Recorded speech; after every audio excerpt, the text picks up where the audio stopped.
Welcome back. The 4 Venezuelans who were charged with the attempted murder and attempted kidnapping of Vincentian police officer Corporal Gat in Union Island on June 3rd have Prime Minister Gonzalez to thank for their release and safe return to Venezuela. That's according to a report out of Venezuela. A Venezuelan newspaper has quoted one of that country's government official, Mayor Velazquez, as saying that, quote, "This celebration within the family was made possible because of the efforts of the national government and the Prime Minister of St. Vincent and the Grenadines," unquote. According to sources, the article was released on Wednesday, the same day the judge made the decision to send the men back to their country. The plane that took them out of SVG was seen waiting at the E.T. Joshua Airport at least one day before the court decision was made.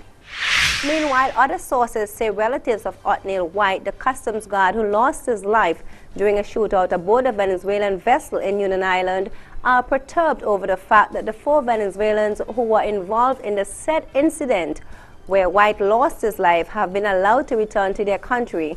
Family members say they were never informed that a hearing was to take place last Wednesday, the same day the Venezuelans left the state.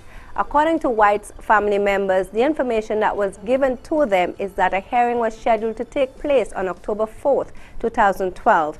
They say they received no justice, although they were given a promise by Prime Minister Dr. Raul Gonzalez, of whom White was a known supporter, that justice would be served.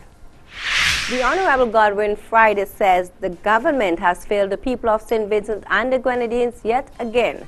This is the sentiment expressed by the parliamentary representative for the Northern Grenadines regarding the visa requirements which are now in place for Vincentians wishing to travel to Canada. Speaking on the issue last Thursday night on the NDP Nighttime program, Friday said the vast majority of citizens are disappointed with the current situation, and they have every reason to be, since it appears that there is a severe lack of representation by the government on the matter. Friday says that there now exists a situation where the Canadian government has completely lost confidence in the integrity of our immigration system, and this recent decision may hamper the diplomatic relationship between Canada and SVG. If you're driving on the windward side of St. Vincent, you'll soon have to take a detour at Connery. The Ministry of Transport is notifying the general public that the Connery Bridge will be closed from Monday, October 1st for rehabilitative works. A release from the Agency for Public Information, API, says the recently constructed bypass route would be used as a diversion in the interim. The necessary directional signs would be posted.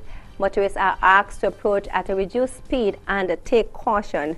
A pedestrian bridge will be provided approximately 250 feet upstream from the Connery Bridge as an alternative to pedestrians traversing the entire length of the bypass route. Walwyn also says that the region needs to develop its own law for its own learning with respect to the emerging issues coming out of business and changing conditions in the region.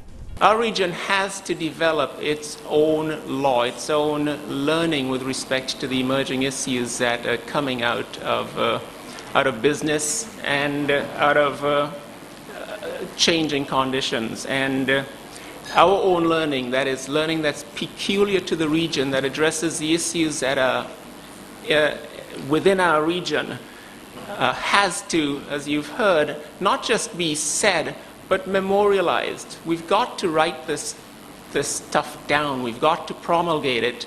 And I would challenge the OECS Bar Association to prepare a compilation, do it online, publish it, of all of the papers that you've been receiving and that we get every year, and make it available to the practitioners in the region. The local news continues after the break.